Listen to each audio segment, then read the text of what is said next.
Now, first up, we're going to be talking about Saturday Night, which talks about the infamous first night of SNL. It's directed by Jason Reitman, who you'll know from Juno and Ghostbusters Afterlife, and it has a star-studded cast, including Gabriel LaBelle, Rachel Sennett, J.K. Simmons, and many, many more. Special shout-out to Cooper Hoffman. I have to say, I thought he was outstanding in this. But first of all, Jake, tell me everything you have to say about this film, all your thoughts, because I think it's a really interesting one to delve into.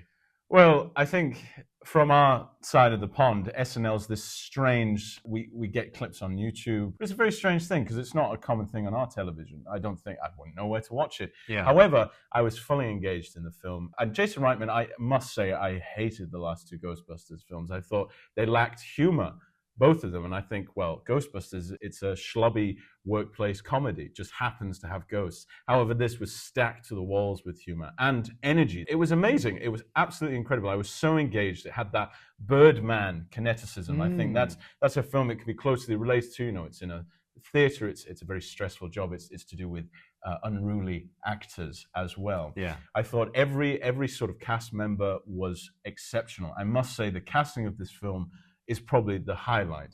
Everyone who plays the part they're supposed to play, they melted into the character. Dylan O'Brien, who I didn't notice was Dylan O'Brien, playing Dan Aykroyd was my absolute standout. He has the voice down. Some people say he doesn't look like it, but from the big screen, I'm like, yes, he very much does to me. And also, he's just talking about aliens and UFOs throughout the film, and I'm like, that is so accurate and hilarious. Yeah.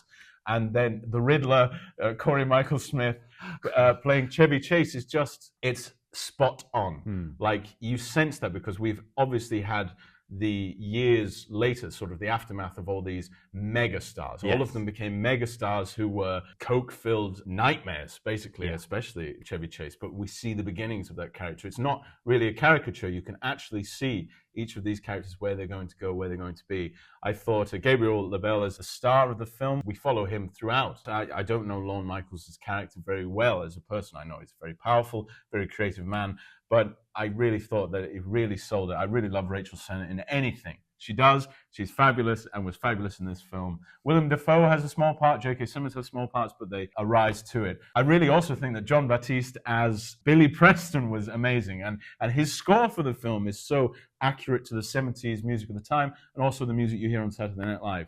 I thought the direction was very creative, interesting. I forgot to mention Nicholas Braun is incredible in this film. Yeah. He shows up twice, ladies and gentlemen, in parts both as... Which I didn't realise.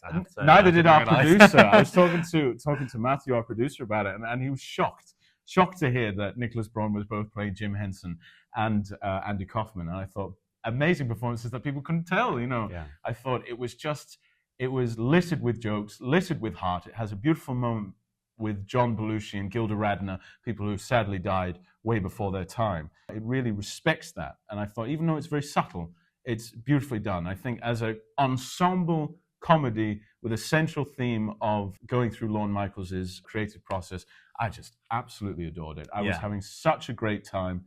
And I would watch it again in a heartbeat. It's one of those films you just get, it's like a roller coaster. I agree. You go back for more. Yeah. And so, you know, I've talked mostly about the cast because I really think that's the standout. I really do. What about you, Ruben? Yeah, so I think the word that I would use to describe it is propulsive.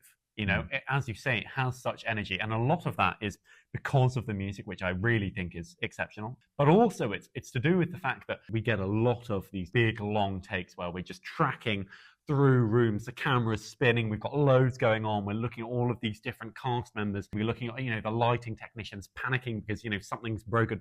All of this stuff is happening at the same time, and the camera takes it all in and sweeps us along, you know, with it. And it creates, I think a roller coaster is a really good kind of comparison. It creates this sense of momentum, which the film, amazingly, I think, manages to sustain for the entire runtime.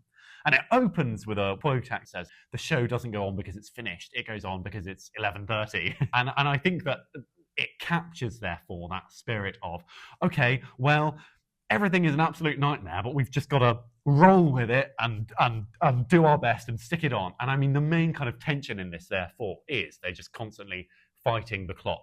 Regularly get little updates where a minute will suddenly tick by and everyone's panicking again. It has a really strong sense of the madness that you can get in creative projects when everything in the world that can go wrong absolutely is going on. So yeah, I was really, really impressed. And I was similarly surprised by the performances, which I sort of thought, as there are so many big stars in this, we could easily lose connection with them. That was my kind of fear coming into this, was they'd all be caricatures really. And I didn't feel that. I actually particularly kind of, there's a kind of central relationship between the Gabriel Labelle and the Rachel Sennett character, which I thought was really nicely drawn and gives us enough to really be hooked in emotionally too. So no, I was really impressed with this. I think it's definitely a crowd pleaser of a film. I don't know if you saw it in a busy screen, but my cinema was pretty packed and everyone was having a good time. You're right. I think fear of getting lost was something that I thought, maybe because SNL seems like this unruly. You've got like 20 cast members, and you've got to each give them their dues because all these people are famous icons in their own right. The original cast of SNL.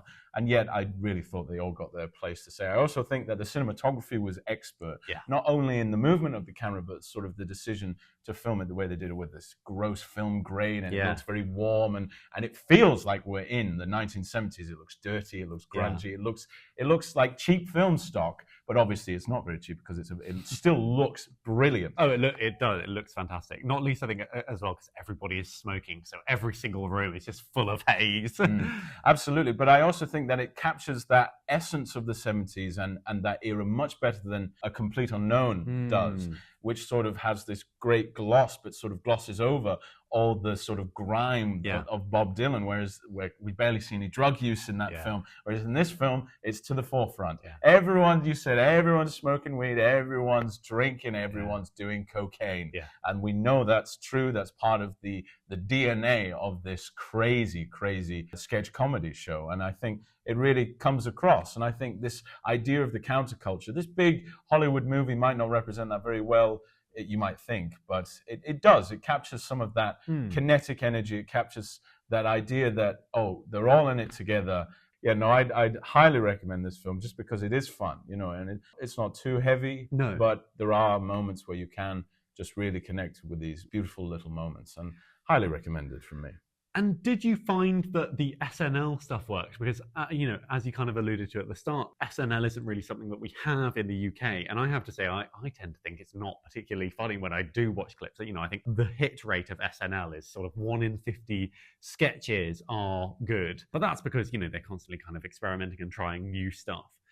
Did you find that actually, the sketches that we saw worked? Because I think when we actually get glimpses of the show that they're putting on, I did sort of think, wow, this was a hit, because I didn't think they were very funny. But maybe that's just, humor has kind of changed over the decades. And I do think that there is also a bit of a fundamental difference between American humor and British humor. Like, I don't think SNL to this day tends to be necessarily that sort of British friendly.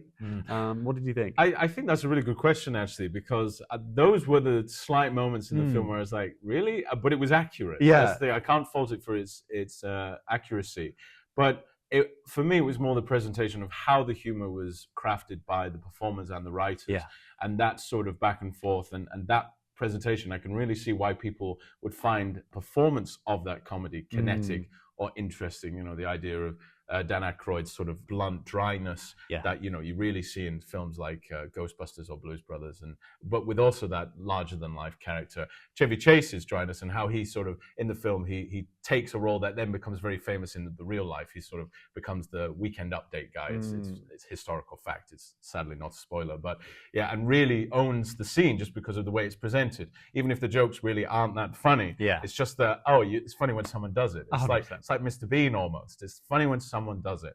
And I think that worked well for me because I was so locked into the characters. Yes, SNL, who knows if it's ever been funny, but it's always, I think especially back then, it was always trying something. It was always, you want to see talented people do stuff no matter what, because it's just interesting to see how they take it, even if the words necessarily don't ring with a British sense of humor, which I think is more nuanced and more my cup of tea, but I'm very British. I agree. And a bit meaner. I think British humor is quite cruel. Very cruel. I think British is a pessimistic humor, whereas I think American humor is far more optimistic. I think you can tell we have more rain. But yeah, so I don't think it really worked. But that didn't bother me because I've never thought SNL actually worked for me anyway. So it was perfectly accurate. And it made me want to go away and watch SNL, and also like early SNL. Like I kind of could have double billed this film with the first episode. I think that would have been a really interesting comparison, you know, when this ended. And it's actually quite a long film, but it completely flew by. I sort of thought, gosh, I'd love to go and see what the actual product was like, because the impression that I get, and hearing interviews with Jason Reitman and such, you know, you get the impression that a huge amount of research and a huge amount of passion for SNL has gone into it. So I'm sure it's very authentic and very accurate. So yeah, I was really delighted to do this. I'm going to go and watch it again with my girlfriend because she's really keen to see it. And yeah, I thought it was a joy